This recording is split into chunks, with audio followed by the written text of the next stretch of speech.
In 1979, Asimov published the second volume of his autobiography, And Joy Still Fell. He was interviewed by Dick Cavett and David Letterman, among others, none of whom asked him about what he actually said. In particular, his confessions of sex abuse. The underlying confessions of incestuous feelings towards his daughter. His relationship with his son, who he portrays as deeply disturbed, and his abandonment of his family for a younger mistress. That he was never asked about these things probably reflects the culture of the times. Dick Cavett, David Letterman, highly sexist individuals.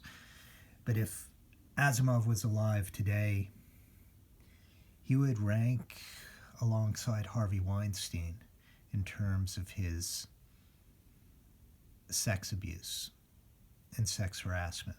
So let's just start by going through the four specific things in this autobiography that I think stand out. The first is that when he was starting as a professor at Boston University,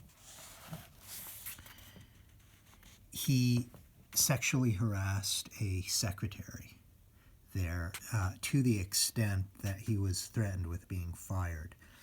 And he had to apologize to her. Pretty extraordinary that in that period of time, he would be forced to give an apology because sex harassment was so normalized. In fact, Asimov took great pride in his harassment and abuse of women. Throughout this autobiography, he talks about groping women as a badge of honor. He looks with pride upon himself as a lecherous old man. Those are his words. He, in fact, wrote a book called The Sensuous Dirty Old Man, and books called Lecherous Limericks, where he mocks and belittles women for their appearance. The second thing that stands out are his apparently incestuous feelings towards his daughter. Here we see a photo of Asimov with his family.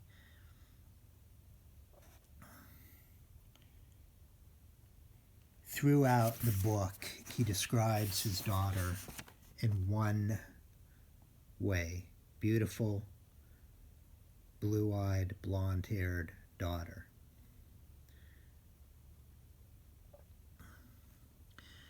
Asimov, in his first volume, describes how the blonde, blue-eyed woman is the ideal for the Jewish man and for him, perhaps because she's unavailable.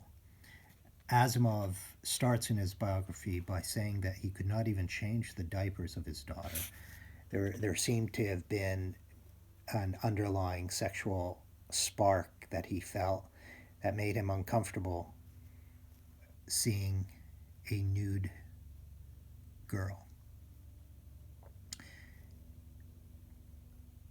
He subsequently would take his daughter on private dates, which he details. They would go out and make certain that no one else could join them, have dinner together. When she was older, as a young teenager, he went by as publishing officers with her, and some people thought that she was a date. He was known to be promiscuous, and they figured this was a younger woman he was having an affair with. And he writes with great pride that they would think that. Asimov also talks in detail about his son, but in a different way. What he says about his son is that his son was incapable of connecting with other people. There was something off about him, and very sadly, they shipped him away in high school to a boarding school. Basically, Asimov seems to just wanted to have gotten rid of him. Part of that appears to be because the son competed with the daughter's attention. Get rid of the son, and that means more time between Asimov and his daughter. After Asimov died, you can look this up online yourself, Asimov's son, David, was arrested in the San Francisco area. Apparently, he was alleged to have had the largest collection of child porn ever confiscated in that area. And he was prosecuted by Robert Mueller, who is currently investigating Trump. Mueller, according to reports that you can look up yourself online, really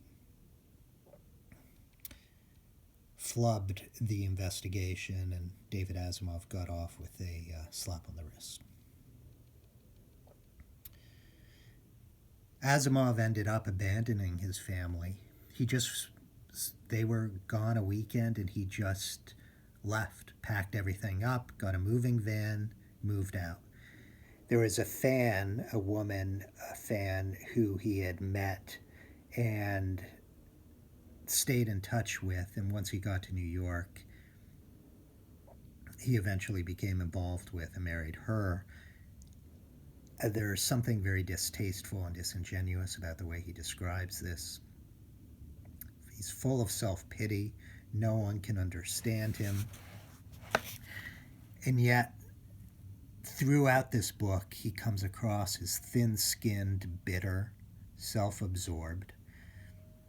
In fact, he says that the only thing that really interests him is himself. So, this is the Isaac Asimov you get in the second volume of his autobiography. Here his daughter is again. A person consumed with himself, a sexual harasser, a sexual abuser, one who objectifies his daughter to the extent that he has incestuous feelings, it appears from his description, a deeply disturbed son, based on his description again, and a philanderer who deserted his family. Isaac Asimov, 1954, 1978, enjoy still film.